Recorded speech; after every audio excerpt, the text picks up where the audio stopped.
Ustaz, bolehkah orang bersedekah agar penyakitnya hilang? Pembahasan tentang masalah ini disebutkan oleh sebagian dari para ulama, termasuk hal yang diperbolehkan. Tapi sebenarnya kaidahnya kita merujuk kepada dalil. Ada penjelasan Syekh Saleh Al-Syekh di dalam kitab At-Tamhid, syarah kitab Tauhid.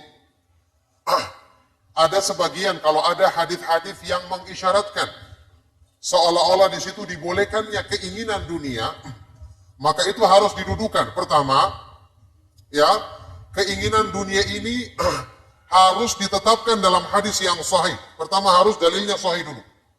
Kedua, keinginan ini bukan menjadi niat yang asal.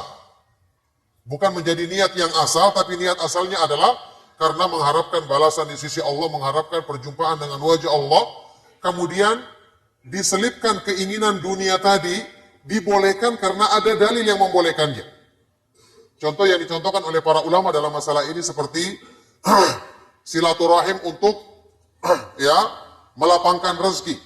Rasulullah SAW dalam hadis riwayat Bukhari Muslim pernah bersabda, man arada an yubsa man sarrahu an yubsata lahu fi rizqihi wa yunsa'alahu fi umrihi falyasir rahimahu. Barang siapa yang ingin dilapangkan rezekinya dan dipanjangkan umurnya, maka hendaknya dia menyambung hubungan dengan kerabatnya atau keluarganya. Hubungan baik dengan kerabatnya atau dengan keluarganya. Ini diterangkan oleh beliau, pertama ada dalilnya, berarti boleh kita amalkan. Kemudian waktu kita amalkan, niat utamanya tetap adalah untuk Allah.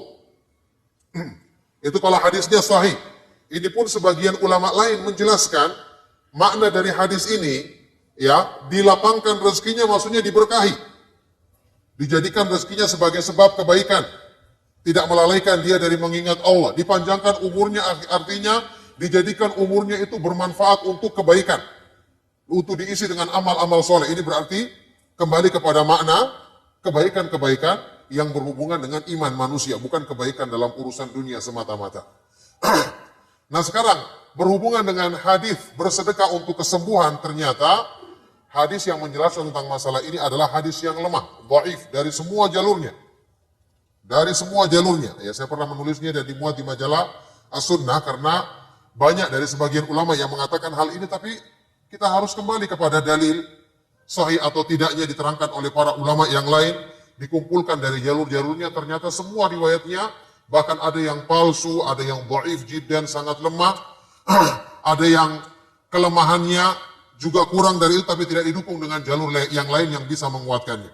Maka kalau dalilnya lemah, maka tidak boleh diamalkan. Berarti ini termasuk ya mengamalkan amalan soleh dengan tujuan duniawi, dan ini salah satu contoh yang disebutkan oleh Syekh Muhammad bin Shalih Al-Utsaimin dalam Al-Qaulul Mufid syarah kitab Tauhid. Berarti ini juga tidak boleh diamalkan atau dijadikan pengecualian dalam masalah kesyirikan, beramal soleh atau beribadah dengan niat duniawi.